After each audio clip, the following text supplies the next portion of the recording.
2, 3, 4 state बल्कि पूरे देश के किसानों को जगाने का काम किया। मैं जिस प्रदेश से आता हूं सभापति महोदय, मैं इनसे जानना चाहता हूं कि उस प्रदेश की जनता ने 2 बार इनकी सरकार बनवाई है।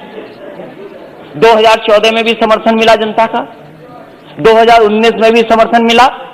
मैं इनसे जानना चाहता हूं कि राष्ट्रपति अभिभाषण बोल रहे हैं, क्या जिस डिस्ट्रिक्ट से महामहिम राष्ट्रपति जी आते हैं, क्या उस डिस्ट्रिक्ट में एमएसपी किसानों को मिला है धान का कि नहीं मिला है? और जो लोग जो ये कह रहे हैं कि एमएसपी था, एमएसपी है, एमएसपी रहेगा, मैं उनसे जानना चाहता हूं, माननीय सदस्य से पूछना चाहता हूं कि बताएं जहां से वो चुन करके आते हैं उस जिले में किसानों को धान का एमएसपी मिला है कि नहीं मिला है? इनके बोलने से मिल गया, लेकिन मुझे खुशी है सभापति महोदय, ये जो बोल रहे हैं, ये जो बोल रहे हैं, ये देश सुन रहा है, किसान देख रहा है। जहां के राष्ट्रपति महोदय हैं उसके बगल का क्षेत्र हमारा है। न एमएसपी धान का मिला, न एमएसपी मक्के का मिला। और मैं तो कहता हूं माननीय सदस्यों से, आप तो सपना ये देख रहे हो, न जाने कितने साल सरकार में रहोगे, कितना बड़ा सपना देख रहे हो आप। और क्या आप जिनके नेतृत्व में चुनाव लड़े उनको सत्य नहीं बताना चाहते? आप अपने क्षेत्र में जाओ, क्या आपको एमएसपी दिला पाए हो किसी किसान को? तो बताओ हमें आप। और जहां तक केवल राष्ट्रपति महोदय, प्रधानमंत्री, वही नहीं, देश के डिफेंस मिनिस्टर भी वहीं से आते हैं। बताओ क्या मिला एमएसपी धान का? उसके बाद केवल यही नहीं है, न जाने कितने गवर्नर उत्तर प्रदेश से बनकर के दूसरे प्रदेश में बैठे हैं। क्या वो गवर्नर साहब अपने गांव में जाकर के नहीं पूछते, जिले में नहीं जानकारी करते कि एमएसपी मिल रहा है कि नहीं मिल रहा उनको धान को? और मैं सभापति महोदय आपसे कहना चाहता हूं, ये भारतीय जनता पार्टी का नारा था कि हम किसानों की आय दोगुनी कर देंगे। और राष्ट्रपति महोदय के भाषण में भी लिखा है कि मेरी सरकार आज न सिर्फ एमएसपी पर रिकॉर्ड मात्रा में खरीद कर रही है, बल्कि खरीद केंद्रों की संख्या भी बढ़ा रही है। कहां खरीद केंद्र बने थे उत्तर प्रदेश में? मुझे खुशी है सरकार इन प्रयासों को, हमारे किसान अपने परिश्रम से और बढ़ा रहे हैं। और खाद्यान्न रिकॉर्ड, जहां पर से राष्ट्रपति आते हो, प्रधानमंत्री आते हो, डिफेंस मिनिस्टर आते हो, गवर्नर आते हो, सरकार बनवाई हो, उस प्रदेश में एमएसपी नहीं मिल रही। और क्या व्यवहार रहा है आपके, क्या व्यवहार रहा किसान, क्या व्यवहार है आपका, क्या व्यवहार रहा किसानों का? अब भारत के इतिहास में आएगा तो बताइएगा, भारत के इतिहास तो बताइएगा, प्लीज सब बताइएगा। भारत के इतिहास में ऐसा व्यवहार किसानों के साथ कभी नहीं हुआ हुआ सभापति महोदय। क्या क्या नहीं कहा गया किसान लोगों को, क्या नहीं कहा गया, अपमानित किया गया, और वो दिल्ली आकर के अपनी बात न कर दें। प्लीज माननीय मंत्री जी कुछ कहना चाहते हैं? जी सर, मुझे एक बहुत विनम्र आग्रह करना है आपके विचारार्थ। राष्ट्रपति जी के अभिभाषण पर धन्यवाद का एक चर्चा चल रही है सर। राष्ट्रपति जी की एक परंपरा होती है, प्रधानमंत्री, गवर्नर सबके लिए कह रहे हैं, लेकिन राष्ट्रपति जी के जिले में एमएसपी मिला कि नहीं मिला, ये एक बार आप परंपरा को देख लें। इस तरह का संदर्भ मेरे 20 साल के संसदीय अनुभव में नहीं होता है।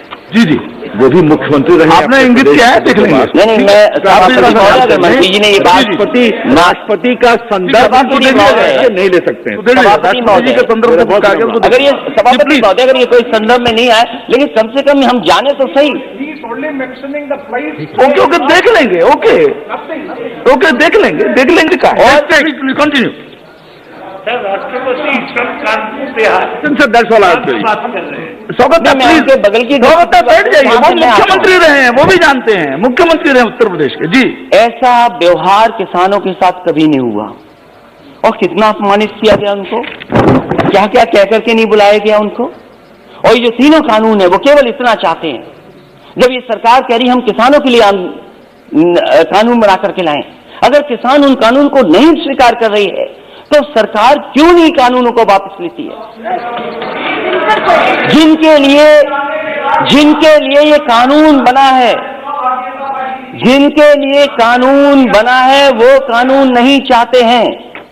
तो सरकार को आखिरकार कौन रोक रहा है? और क्या ये आरोप ठीक नहीं है कि कॉर्पोरेट घराने को लिए आपने कारपेट बिछा करके इन कानूनों को लाने का काम किया? आपने, आप जनता से चुनकर के आते हैं, जनप्रतिनिधि बन रहे हैं, लेकिन लगता यहां पर है सदन में बैठ करके आप धन प्रतिनिधि बन करके आए हैं। और क्या कहते हैं आप? जो लोग आंदोलन कर रहे हैं उनके लिए आप क्या कहते हैं? जो आंदोलन, ये देश आजाद हुआ आंदोलन से, न जाने कितने अधिकार मिले आंदोलन से। वोट डालने का महिलाओं का अधिकार आंदोलन से मिला, न जाने कितने आंदोलनों से नेता निकले बन करके। राष्ट्रपिता महात्मा गांधी देश के बने क्योंकि आंदोलन लड़े, आंदोलन में खड़े हुए, न केवल अफ्रीका, दुनिया, बल्कि भारत जैसे देश को आजादी दिलाई उन्होंने। उस आंदोलन के बारे में क्या कहा जा रहा है कि आंदोलन जीवी है? मैं उनको क्या कहूं, मैं उन लोगों को क्या कहूं जो लगातार चंदा लेने निकल जाते हैं? क्या वो चंदा जीवी संगठन के लोग नहीं है? अगर वो हो सकते हैं जिनको आप आंदोलन जीवी बोल रहे हैं, तो आप भी तो चंदा लेने के लिए निकल पड़ते हैं, जब कहीं तब निकल जाते हैं आप। क्या आप चंदा जीवी नहीं है? और फिर आप कहते हो कि मंडी मॉडर्नाइज करेंगे, मंडी मॉडर्नाइज करेंगे, मंडी मॉडर्नाइज। अब बोलते रहिए आप। मैं सभापति महोदय मैं कहना चाहता हूं, मैंने कहा कि हम मंडी को मॉडर्नाइज करेंगे, इंफ्रास्ट्रक्चर बनाएंगे। देश में सबसे बेहतरीन अगर एक्सप्रेस वे कहीं बना तो उत्तर प्रदेश में समाजवादी सरकार ने बनाया। और मैंने हमेशा कहा ये शहरों को जोड़ने के साथ साथ गांव को जोड़ता है। जहां शहरों की अर्थव्यवस्था को बेहतर करेगा, वहीं गांव की अर्थव्यवस्था को बेहतर बनाएगा। इसलिए उसके आसपास मैंने मंडियां बनाई। मैंने आलू की मंडी बनाई कन्नौज, फर्रुखाबाद, कानपुर देहात के आसपास के लोगों के लिए। एक मैनपुरी, इटावा और आसपास के लोगों के लिए अनाज की मंडी बनाई। अरे बाबा रामदेव जी से बहुत योगा सीखते हैं ये लोग, उन्हें भी मैंने 500 एकड़ जमीन दी एक मंडी बनाने के लिए। आम की मंडी बनाई। मैं इनसे जानना चाहता हूं, लाखों करोड़ों रुपए इन्होंने मंडियों के इंफ्रास्ट्रक्चर के लिए दिए थे, वो पैसा कहां चला गया? जितनी ईंट लगाई थी समाजवादी सरकार में, उससे आगे मंडियां नहीं बढ़ पाई, वहीं का वहीं काम रुका हुआ है। और फिर अभी प्रधानमंत्री जी गए थे। हमारा प्रदेश तो बहुत अच्छा प्रदेश है। अगर बड़ी चीज दिल्ली से बिके तो हमारे मुख्यमंत्री छोटी चीजें बेच देते हैं। समाजवादी सरकार में बना समाजवादी पूर्वांचल एक्सप्रेस वे जो बलिया गाजीपुर को जोड़ता है और आगे बिहार से लेकर के आगे लोगों को मदद करेगा। अलाइनमेंट समाजवादी सरकार का, लैंड एक्विजिशन समाजवादी सरकार की, और जो व्यवस्था दी थी मंडियों के लिए। मैं जानना चाहता हूं कि आखिरकार मंडियां क्यों नहीं बन रही उसके किनारे? क्यों नहीं मंडियां बन रही? और जहां तक मंडियां क्यों नहीं बन रही? गाजीपुर में मंडी बननी थी, आजमगढ़ में मंडी बननी थी, सुल्तानपुर मंडी बननी थी। और जहां तक अपराध की बात कर रहे हैं सभापति महोदय, देश का पहला मुख्यमंत्री होगा जिसने अपने मुकदमे वापस ले लिए। मुझे बताए कोई मुख्यमंत्री जिसने वापस लिया मुकदमे अपने। और फिर अपराध की बात कर रहे, ठोको नीति चल रही है, जिसको जाओ उसको ठोक दो। सरकार और कानून व्यवस्था की बात करोगे, महिलाओं की बात करोगे। मेरी माता जी बैठी हैं, महिलाओं पे बहुत चिंतित रहती हो। जाओ क्या हालत है उत्तर प्रदेश में माताओं बहनों की, और अपने आंकड़े निकाल करके देखो क्या आंकड़े हैं। सबसे ज्यादा अपराध अगर कहीं हुआ है तो महिलाओं के साथ अपराध उत्तर प्रदेश में हो रहा है। तो इसलिए सभापति महोदय मैं कहना चाहता हूँ, राष्ट्रपति जी के राज्य पर बोलिए ना।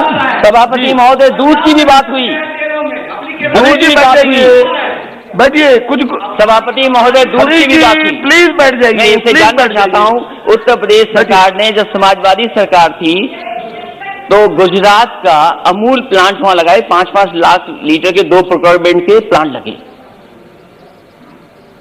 मदर डेयरी का प्लांट लगा, प्रोक्योरमेंट बढ़ा, प्रोडक्शन बढ़ा। 4 साल गुजर गए, एक नया प्लांट मिल का नहीं लग पाया। और दुख तो तब होता है जब लखनऊ के प्लांट में, अमूल में, वहां के लोगों का दूध नहीं प्रोक्योर हो रहा। गुजरात से आकर के प्रोक्योर हो रहा है दूध वहां पर। सरकार बनाए उत्तर प्रदेश, लाभ किसको मिले? इसलिए सभापति महोदय, समय मेरे पास आपने कम दिया, मैं धन्यवाद देता हूं, लेकिन मेरी यही गुजारिश है कि जहां किसान की जान चली गई है, मैं श्रद्धांजलि देता हूं, उनके परिवार के लोगों को नौकरी मिले। ये ऐसा दुर्भाग्य है जहां किसान अन्नदाता हमारा बेटा और सरकार नहीं सुन रही, और अहंकार तो बड़े बड़ों का नहीं बचा। ये वो किसान हैं जो कीले उखाड़ देते हैं, पेड़ उखाड़ देते हैं, बंजर जमीन को ठीक कर देते हैं, और समय आएगा सभापति महोदय इस सरकार पे भी पटेला चलेगा। बहुत बहुत धन्यवाद। श्री दिलीप सैकिया जी, श्री दिलीप सैकिया।